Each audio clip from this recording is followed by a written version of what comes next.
Les puissances, la notation scientifique, exemple et leçon.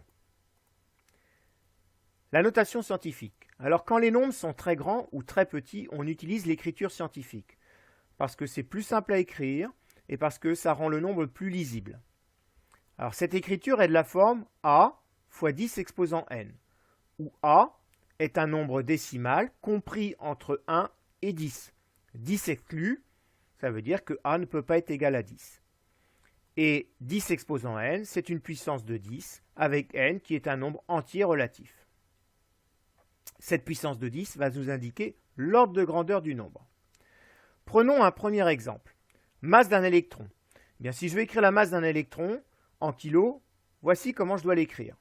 Alors on voit tout de suite que, primo, c'est pas facile à écrire. Deuxièmement, c'est pas facile à lire. Donc on va mettre ce nombre sous cette forme-là. Alors pour le mettre sous cette forme-là, je vais prendre la virgule et je vais venir la décaler jusqu'au 9 ici, pour obtenir un nombre A qui sera compris entre 1 et 10. Quand je compte de combien de rangs j'ai décalé ma virgule, eh bien j'obtiens ici 31 rangs. Conclusion, la notation scientifique donc de la masse d'un électron, c'est 9,10938 fois 10 exposant moins 31. Alors le moins 31, le 31 est obtenu avec les rangs, le nombre de rangs dont on a décalé la virgule, et c'est moins parce que le nombre de départ ici c'est un nombre inférieur à 1, ou encore si vous préférez, on est dans l'infiniment petit, donc l'exposant est négatif. Prenons maintenant un deuxième exemple. La masse de la Terre.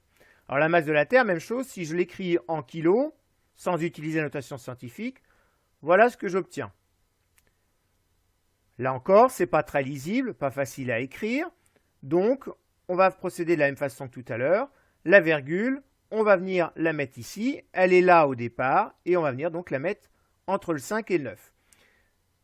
Ici, je compte 24 ans, je viens décaler ma virgule de 24 ans, donc la notation scientifique, c'est 5,972 fois 10 exposant 24. Alors le 24 parce que c'est 24 ans, on a décalé la virgule de 24 ans, et c'est plus 24 parce que ici c'est un nombre qui est supérieur à 1, ou encore, on est dans l'infiniment grand, donc l'exposant est positif.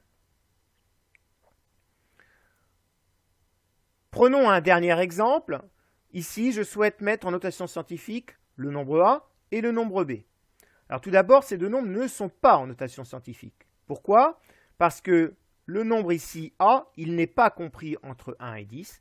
Même chose pour le B, le nombre A ici n'est pas compris entre 1 et 10.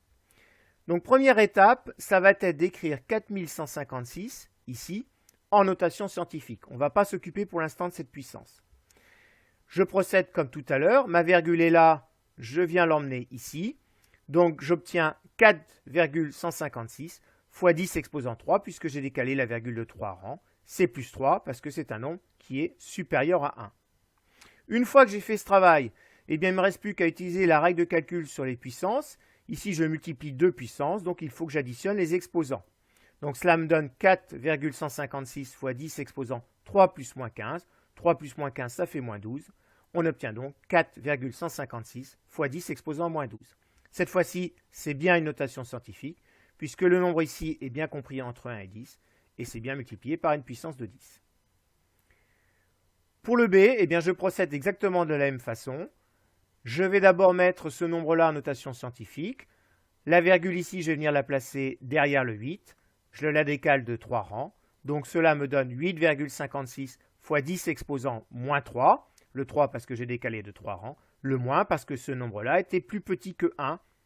Après calcul sur les puissances, j'obtiens donc 8,56 fois 10 exposant moins 3 plus 27, soit 8,56 fois 10 exposant 24.